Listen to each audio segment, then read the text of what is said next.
안녕하세요. 여러분의 경제적 자유를 응원하는 노박사입니다.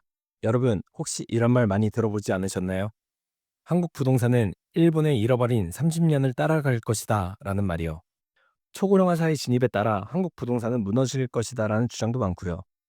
일본의 잃어버린 30년은 경제 역사상 가장 유명한 사례 중 하나입니다. 한국도 같은 길을 걸을까요?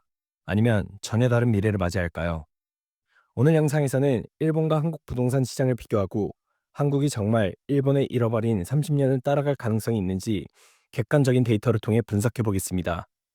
끝까지 시청하시면 한국 부동산의 장기적인 방향성과 투자 전략에 대한 핵심 인사이트를 얻으실 수 있을 겁니다. 그럼 바로 시작하겠습니다. 일본의 잃어버린 30년의 배경과 그 경과를 말씀드리기 전 당시 일본의 거품이 어땠는지 살펴보겠습니다. 우선적으로 1980년도 초반부터 1990년도까지 일본 부동산 가격은 350% 이상, 주식시장은 490% 이상 상승하며 초고속으로 올랐습니다.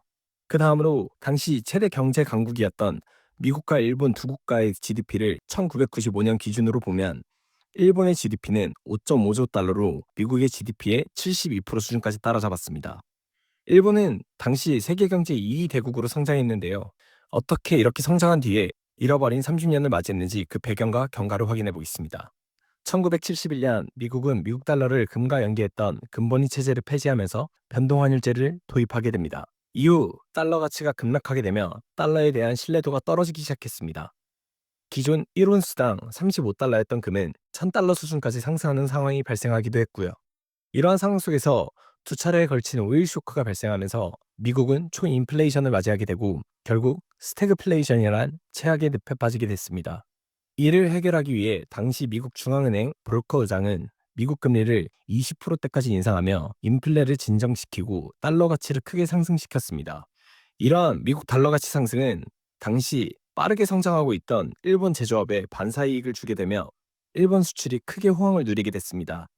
당시 크게 발전한 일본의 기술력은 미국과도 크게 떨어지지 않았기에 미국 달러 가치 상승은 일본 제품의 가격 경쟁력을 제고시켜 일본이 경제대국이 되는데 일조했습니다. 점점 수출에 있어 손해를 보게 되던 미국은 대무역 적자가 40%까지 발생하게 되자 독일과 일본 두 국가를 불러 플라자 합의를 진행하게 됩니다. 이는 강제적으로 일본의 화폐 가치를 달러 대비 2배로 절상시키는 합의였는데 이로 인해 달러 대비 엔화 환율은 50% 하락하게 되고 수출 가격 경쟁력이 약화되어 최초로 수출 마이너스 성장을 겪게 됩니다.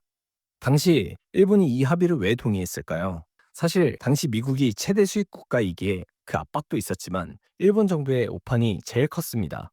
일본 정부는 일본 엔화 가치가 상승하게 되면 벌어온 엔화로 미국 기업들을 싸게 사들일 수 있다고 생각했고 본인들의 제조업은 그만큼 탄탄하다고 생각한 것도 있었고요.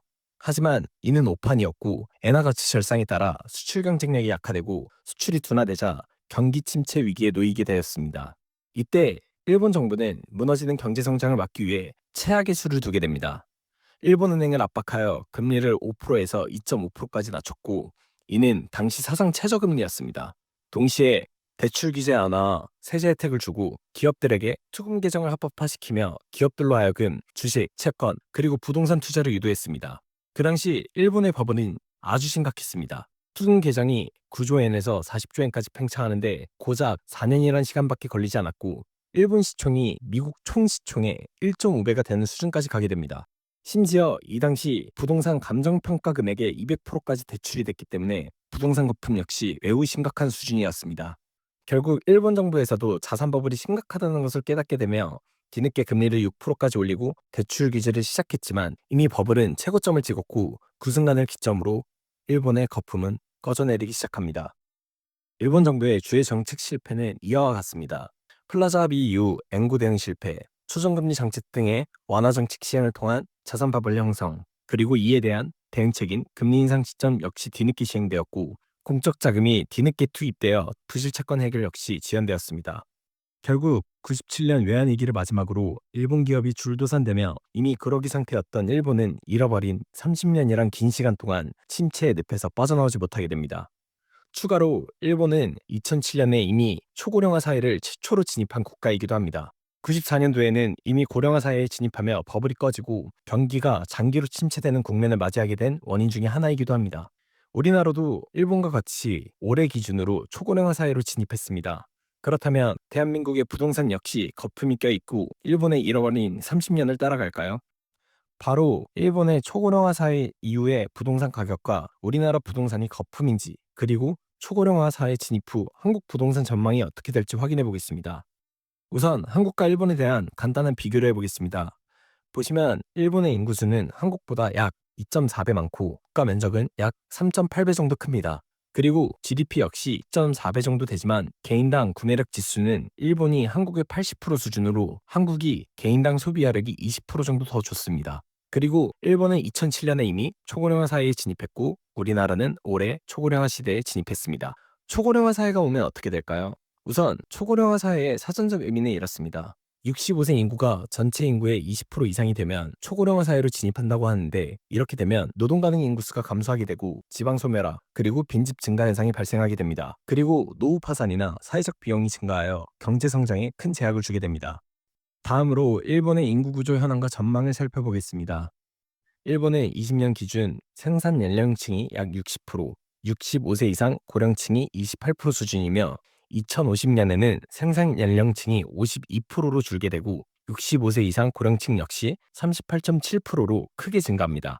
한국의 경우 20년 기준 생산 연령층은 약 72%, 65세 이상 고령층은 15% 수준이지만 2050년에는 생산 연령층이 51%로 줄어들게 되고 65세 이상 고령층 역시 40%로 증가하게 되어 일본과 매우 유사한 인구 구조를 갖게 됩니다.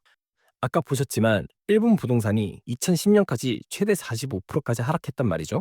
그럼 이제 일본이 2007년 이후에 우리보다 먼저 초고령화 사회로 진입했고, 저희는 이 이후에 일본 부동산 가격이 어땠는지 확인해 보면 어느 정도 우리나라 부동산 가격 전망에 참고될 정보가 있지 않을까요? 그럼 바로 일본의 전국 주거 부동산 가격을 한번 보시죠. 이 지수는 빌라와 소형주택까지 모두 포함한 가격 지수고요. 보시면 2007년 이전까지 거품이 크게 빠져 가격이 지속적으로 빠진 걸 보실 수 있고, 2007년 이후 초고령화 사회에 진입 후 전국 부동산 가격이 40% 이상 상승했습니다. 심지어 일본 신축 맨션, 즉 일본의 신축 아파트 가격 지수를 보면 어떠세요? 이미 버블 당시 정고점을 거의 회복한 부분을 확인하실 수 있습니다. 하락론자들은 초고령화 사회가 되면 사줄 사람이 없어서 집이 폭락한다고 하는데, 지금 일본은 반대의 모습을 보이고 있죠. 그럼 첫 번째 질문인 초고령화 사회가 되면 부동산 가격이 빠진다는 말은 데이터적으로 봤을 때 하락론자들의 선동이라 볼 수 있고요. 다음으로 우리나라 부동산이 거품이 껴있냐, 이걸 한번 볼게요. 그러니까 한국이 일본에 비해서 높은 가격 상승률을 보였냐, 이걸 볼 건데요. 일본과 똑같이 2007년 기준으로 봤을 때 한국 아파트 매매 가격 지수는 59% 정도 상승했습니다. 좀 이상하지 않나요? 우리나라는 심지어 초고령화 사회 진입도 안 했을 당시임에도 일본 부동산 가격 상승률보다 덜 올랐는데, 이걸 거품이라고 할 수 있을까요? 결론적으로 저는 우리나라는 당시 일본만큼의 버블이 존재하지도 않고 초고령화 사회에 진입했다는 사실 외에는 일본의 장기 침체를 따라갈 요소는 없다고 보고 있기 때문에 일본의 잃어버린 30년을 따라갈 일은 절대로 없다고 생각합니다. 그렇다면 초고령화 사회 진입 이후에 한국 부동산 전망은 어떻게 될까요? 이걸 한번 같이 살펴볼게요. 우선 초고령화 사회에 진입하면 오히려 주요 수도권을 포함한 서울 중심 지역은 가격이 더욱 오를 수밖에 없습니다. 이 이유를 일본이 초고령화 사회 진입에 따라 어떤 대응을 했는지에 대한 정책 사례를 들어 말씀드려 볼게요. 일본은 초고령화 사회 진입에 대한 대응으로 이런 정책들을 펼쳤습니다. 이게 간단하게 어떤 정책들이냐면, 지방 소멸이 심화되니 그냥 차라리 지방끼리는 뭉쳐서 중심지를 만들고 도심은 더 안쪽의 중심부에 뭉쳐 살아라, 이런 정책이거든요. 이 정책들은 도시 기능을 중심으로 집중시키고 인프라 교통을 발전시켜 도심 집중화를 실현하고, 노후화된 도심도 용적률을 높여서 인센티브를 제공하여 재개발하여 현대화시켜 낮아진 생산 인구들을 집중시켜 업무를 보고 사업을 하면서 도심을 활성화시켰습니다. 이런 결과물로 중심지들은 부동산 가치가 상승할 수 있었던 거고요. 실제로 제가 말씀드린 바와 같이 일본 지도를 보시면 이런 식으로 가격분위 지도가 형성되어 있는데, 보시면 주요 도심과 지방 주요 거점을 기준으로 빨갛게 가격이 높게 형성되어 있다는 특징을 확인할 수 있습니다. 제가 일반 각 지방을 한국과 유사한 지역으로 엮어놨는데, 이건 위치와 주요 특징에 따라 이렇게 정리한 거라 한번 참고해 주시고요. 실제로 한국 관역별 인구 밀도만 봐도 일본과 유사한 점이 보이시지 않으세요?